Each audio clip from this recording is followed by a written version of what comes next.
It is Christmas Eve. The melody of a Christmas carol fills the still night in a village in Europe.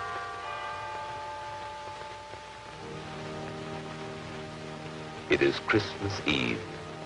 The same song comes from a church in a small town in America. For nearly 150 years, in many parts of the world, people have been singing this carol. It is the song we call Silent Night.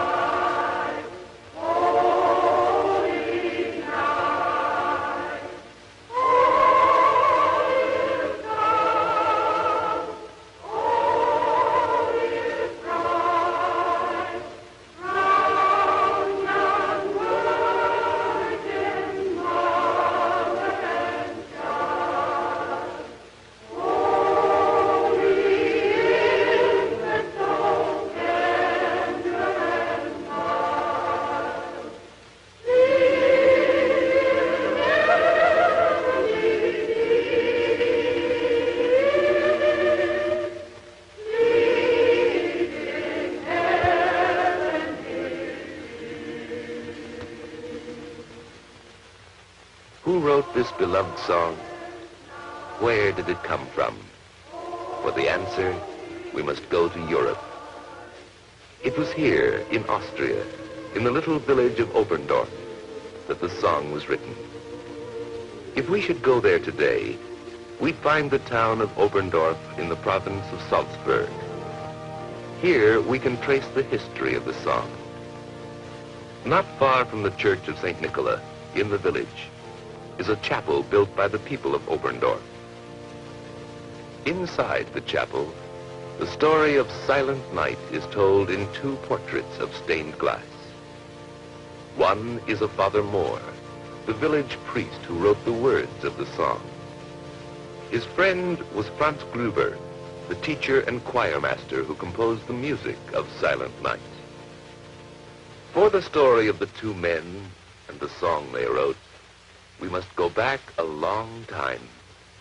We must go back a century and a half. It is the year 1818, in the holiday season, the Christmas season. In the village, it is the time of age-old Christmas customs. Groups of girls are visiting each house, carrying with them a painting of Mary and Joseph.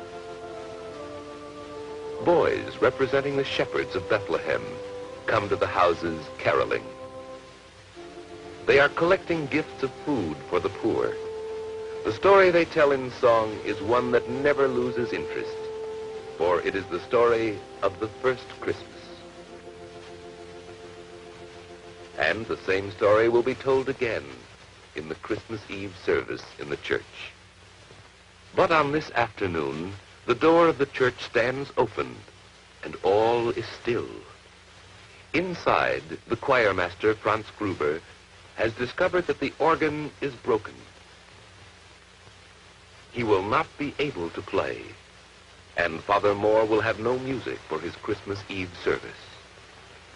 And what would Christmas Eve be without music in the church? The problem was one for Father Moore, but he was not here. He had gone away to visit a family in a mountain cabin. As he walked along, his thoughts were on the preparations for the coming of Christmas. His path took him ever upward, along the snowy slopes. Above him was the forest, dark against the gleaming snow.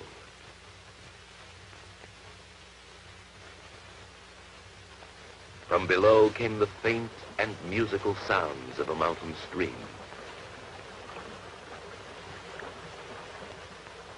And all about him was the quiet beauty of God's world. It was evening when he reached the house.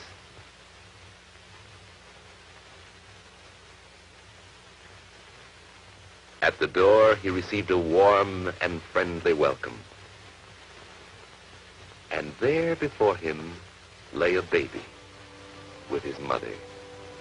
Perhaps as he watched, Father Moore may have thought of another child, the Christ child, lying in the manger. It was night when Father Moore started back to the village. In the moonlight, the mountain slope lay still and calm. It was a beautiful night, a holy night. Father Moore thought of many things. The child he had seen, the beauty of the night, the Christmas soon to come. And so it was, as some say, that on his return to the village, Father Moore wrote a poem.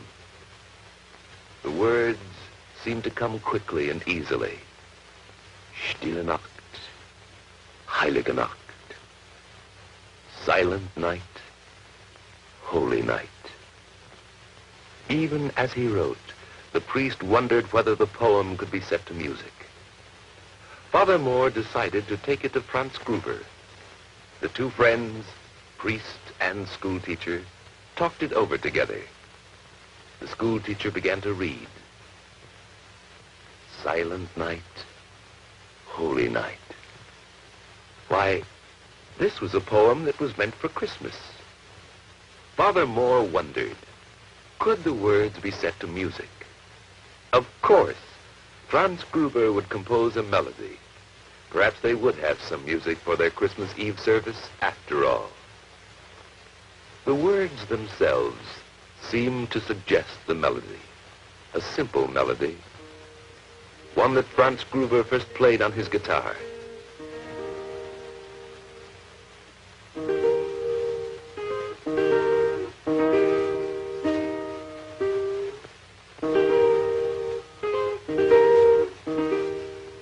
And so it was that the song two men had written was presented for the first time in 1818 at the Christmas Eve service in the village church.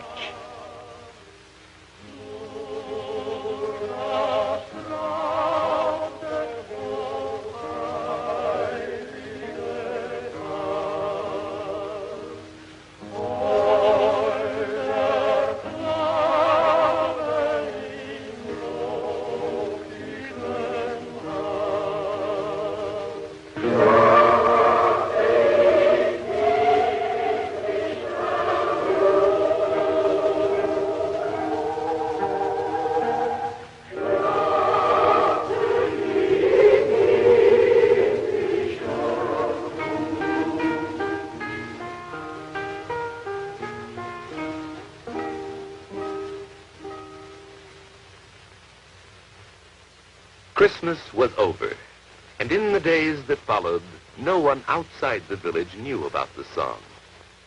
With the first hint of spring, an organ mender from a village in the Tyrol came to Oberndorf.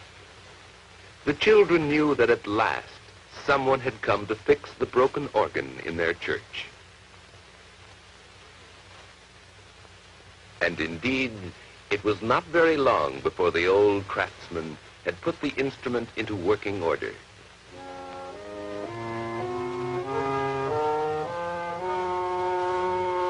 Now, he said to the choir master, you try it. And so Franz Gruber sat down and began to play the Christmas song he had written some weeks before.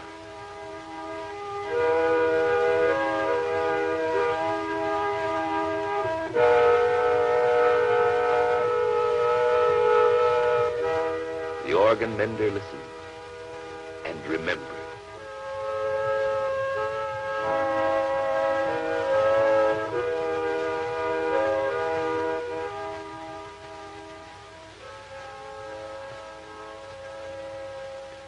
All the way back to his own village, the organ mender thought of the lovely words and simple melody.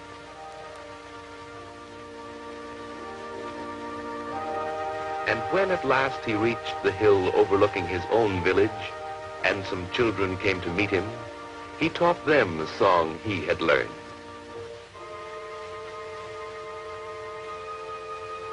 Down the hill ran the children, and with them went the song, Silent Night.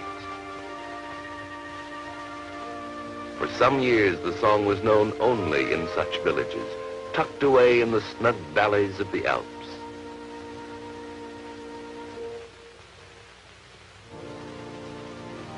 But finally, it found its way to St. Peter's Abbey in Salzburg.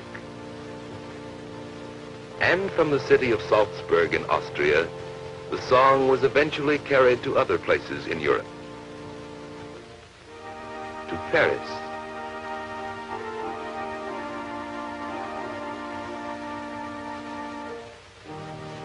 to London,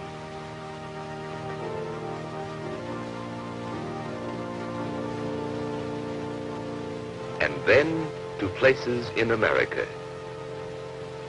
to the cities, and to the small towns. Today, Silent Night is a song that belongs to everyone.